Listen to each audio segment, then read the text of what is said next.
सहारा enterprises तुमच्या स्वप्नातली गाडी आता कमी किमतीत. इचलकरंजी शहरालगत असलेल्या कबनूर चंदूर रोडवर कोन्नूर पार्कमधल्या सहारा एंटरप्राइजेस इथं पश्चिम महाराष्ट्रातली विविध बँका आणि फायनान्स कंपन्यांनी जप्त केलेल्या जुन्या दुचाकी आणि चारचाकी गाड्यांची विक्री केली जाते. शोरूम किमतीपेक्षा 25 ते 50% कमी दरात, उत्तम स्थितीत आणि संपूर्ण कागदपत्रांसह त्वरित डिलिव्हरी. दुचाकी 20,000 पासून पुढं तर चारचाकी 50,000 पुढं. आपल्या पसंतीची कार किंवा बाईक आता अगदी परवडणाऱ्या दरात घेऊन जा.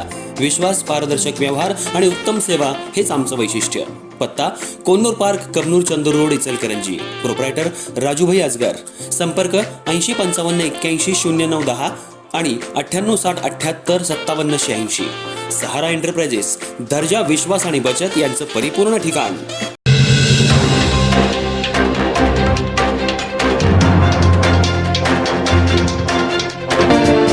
केंद्र शासनाच्या अर्थसंकल्पामध्ये महाराष्ट्रातील पायाभूत सुविधांसाठी 80,000 कोटी रुपयांची तरतूद करण्यात आली आहे.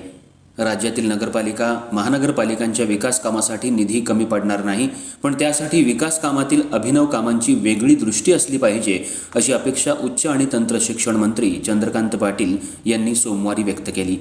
इचलकरंजी महानगरपालिकेच्या 3ऱ्या मजल्यावर साकारण्यात आलेल्या डॉक्टर बाबासाहेब आंबेडकर सभागृह आणि पदाधिकारी दालनाचं उद्घाटन उच्च आणि तंत्र शिक्षण मंत्री चंद्रकांत दादा पाटील यांच्या हस्ते करण्यात आलं.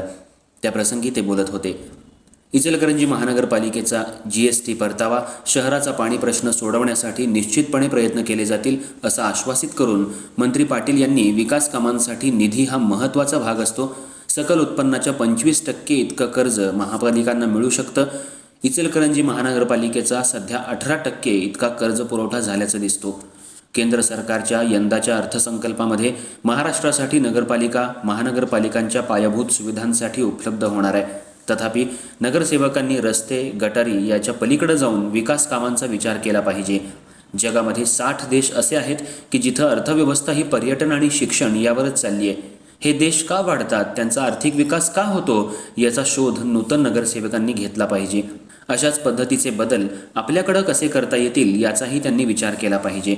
विकासाची ही दृष्टी असेल तर निधी मुळीच कमी पडणार नाही, असंही त्यांनी सांगितलं. खासदार धैर्यशील माने यांनी इचलकरंजी महानगरपालिका होण्यासाठी उपमुख्यमंत्री एकनाथ शिंदे यांचं मोलाचं योगदान आहे आणि त्यांच्या वाढदिवसादिवशीच आज सभागृहाचं उद्घाटन झालं, हा योगायोग आहे. नूतन सभागृह हे दिमाखदार असून नूतन सदस्यांनी दमदार काम करून दाखवावं. निवडणुकीत असलेले पक्ष, गट बाजूला ठेवून सभागृहामध्ये सर्वांनी जनतेचा प्रतिनिधी आहोत हे लक्षात ठेवावं. जनतेचे सर्व प्रश्न सोडवून मिळालेल्या संधीचं सोनं करावं, असं आवाहन त्यांनी केलं. आमदार राहुल आवाडे यांनी महापालिकेची निवडणूक ईर्षेनं पार पडली असली तरी सभागृहात सर्वांनी एकजुटीनं काम करावं.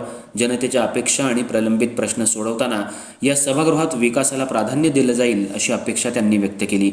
यावेळी माजी वस्त्रोद्योग मंत्री प्रकाश आवाडे, माजी आमदार सुरेश हाळवणकर, मदन कारंडे, रवींद्र माने, राहुल चिकोडे, उदयसिंग पाटील, उदय धातुंडे, अनिल डाळ्या, उपायुक्त सुषमा शिंदे, अतिरिक्त आयुक्त नंदू परळकर, विजय राजापुरे यांसह सर्व नवनिर्वाचित सदस्य उपस्थित होते.